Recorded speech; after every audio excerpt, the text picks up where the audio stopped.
2026 ခုနှစ်ဇန်နဝါရီလ9ရက်နေ့တွင် Macro Technology ဟာ New York ပြည်နယ် Onondaga County Syracuse မြို့၌တည်ဆောက်မယ်။တမိုင်းဝင်ဒေါ်လာဘီလီယံ100တဲ့ Megafax စီမံကိန်းအတွက်ဇန်နဝါရီလ16ရက်2026ခုနှစ်တွင်တရားဝင်မြေတူးဖော်ခြင်းဖွင့်ပွဲအခမ်းအနားကျင်းပသွားမှာဖြစ်တယ်လို့ Macron Company ရဲ့ကြေညာချက်အရသိရပါတယ်။အဆိုပါစီမံကိန်းဟာ New York ပြည်နယ်၏တမိုင်းတစ်လျှောက်မှာအကြီးမားဆုံးပုဂ္ဂလိကယင်းနှိမ့်မြှုပ်နှံမှုဖြစ်ပြီးစက်ရုံအရွယ်စားမှာလေ Town of Clay တွင်တည်ဆောက်မဲ့စက်ရုံအကျယ်ဝန်းတွင် Semiconductor Fabrication Facility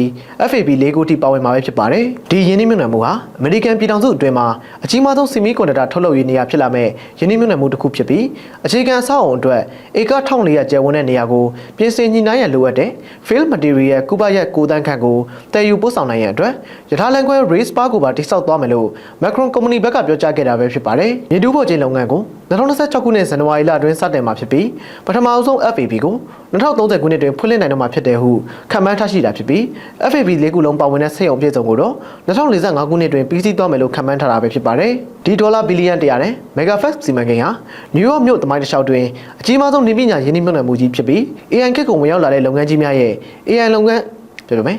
AI ခေတ်ကိုဝင်ရောက်လာတဲ့လုပ်ငန်းကြီးများရဲ့ AI လိုအပ်ချက်များကိုဖြည့်ဆည်းပေးနိုင်မှာဖြစ်ကအလောက်ကန်ခွင့်လမ်းပေါင်း9000ကျော်ထိဖန်တီးပေးနိုင်မယ်လို့လည်းသိရပါတယ်။ဇန်နဝါရီလ16ရက်နေ့တွင်ပြုလုပ်မဲ့မြေတူးပေါ်ခြင်းဖွင့်ပွဲအခမ်းအနားတွင် Macron Company CEO ဖြစ်သူ Sanjay Mehrotra နဲ့အတူ